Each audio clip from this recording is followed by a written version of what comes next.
बैठे हों तो उनके लिए क्रिया बतला दी जा रही। पर कभी विचार करें तो जैसे जीवन में अनंत गुरु हो सकते हैं, पर समर्थ गुरु की बराबरी कोई नहीं कर सकता। पर समर्थ गुरु का महत्व इतना है क्यों?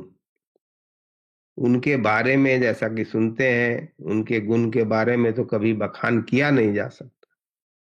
पर अगर एक शब्द में, एक लाइन में अगर हो तो समर्थ गुरु का महत्व है क्यों? इसको समझने के लिए पहले यह समझना होगा कि हमारे जितने भी कर्म होते हैं वो या तो धर्म के अनुसार होते हैं या धर्म के विपरीत होते हैं। अब धर्म क्या है?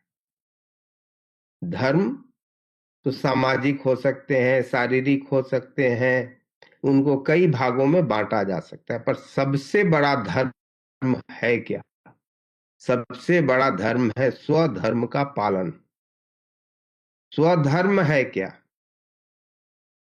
अपना धर्म, यानी कि स्व को जानने के रास्ते पर चलना। हम अपने आप से ही दूर हो गए हैं, हम अपने आप को ही नहीं जानते। वह जो स्व है जिसे हमें जानना है, अपने आप को जो जानना है, उस रास्ते पर चलने को स्वधर्म कहते हैं। उसके विपरीत जाने से वह धर्म के विपरीत होता है। पर स्वधर्म पर चलने के लिए बगैर स्वर्थ समर्थ गुरु के उस रास्ते पर हम चल नहीं सकते।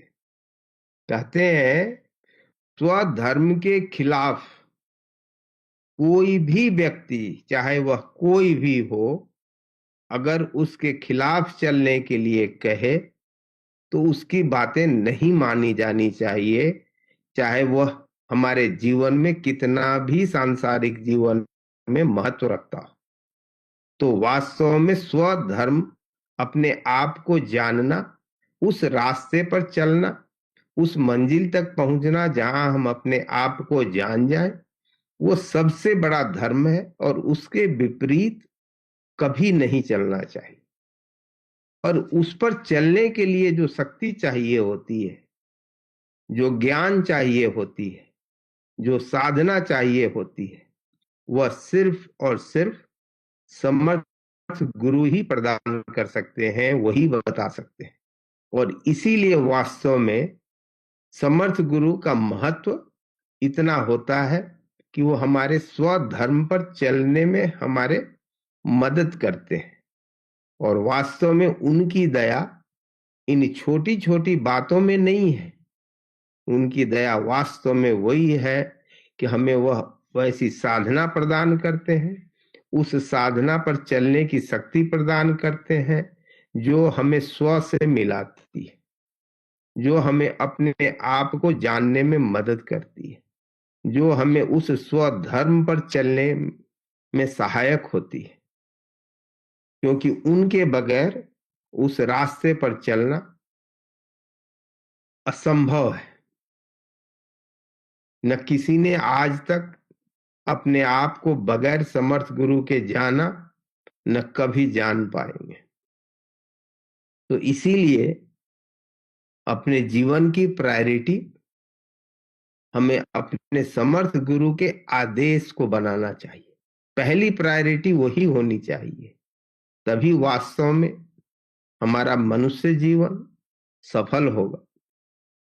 आप अगर जाएं पुराणों में, कहीं भी चले जाएं, आप पाएंगे कि जो व्यक्ति अपने समर्थ गुरु के आदेशों पर पूर्ण रूप से खरा उतरा, उनके आदेशों पर चलने की पूर्ण रूप से कोशिश की, वास्तव में उसके जैसा ज्ञानी न कोई बना, न कोई बन सकेगा। पर उसके लिए साधना एक आवश्यक अंग है, क्योंकि बगैर साधना के उस ज्ञान को हम प्राप्त नहीं कर सकते। न पढ़ने से, न सुनने से, न कुछ और बातों से उसको हम पा ही नहीं सकते। सिर्फ और सिर्फ उसके लिए एक ही तरीका है, समर्थ गुरु का सानिध्य अंतर में, बाहरी सानिध्य नहीं, अंतर में। जैसे आप देखें कि किसी शिष्य को गैया चराने के लिए कह दिया गया, वो अंतर में अपने गुरु की सानिध्य में रहा, बाह्य रूप से नहीं रहा, पर वास्तव में वही तो सफल हुआ।